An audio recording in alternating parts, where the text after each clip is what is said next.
The Micronesian Area Research Center was established in 1967, and over 40 years later, efforts continue to preserve and expand this valuable resource. We sat down with Dr. Dirk Ballendorf, who is being honored with founding member Dr. Marjorie Driver for their contributions to the facility.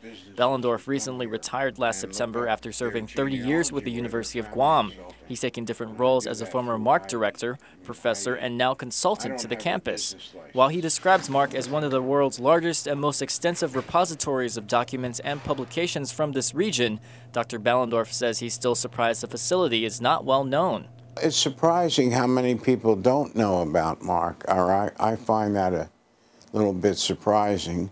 One of the most popular and important programs or facility we have here is genealogy. Ballendorf adds the most popular use of the center is when island residents come in during their free time to look up their family history.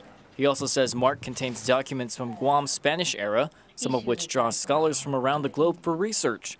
But when we asked what was the oldest item MARC has, Dr. Ballendorf used his sense of humor to answer our question. You know, the oldest thing, besides Mrs. Driver and me, I don't know what the oldest thing would. That's a good idea.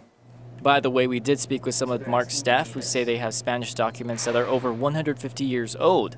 And though Dr. Ballendorf can talk about the thousands of volumes and collections contained in the facility, he also expresses great humility in knowing so much of Guam's history. But in the end, this inspirational scholar says he hopes MARC continues to expand and encourages everyone to learn a little bit more about their culture.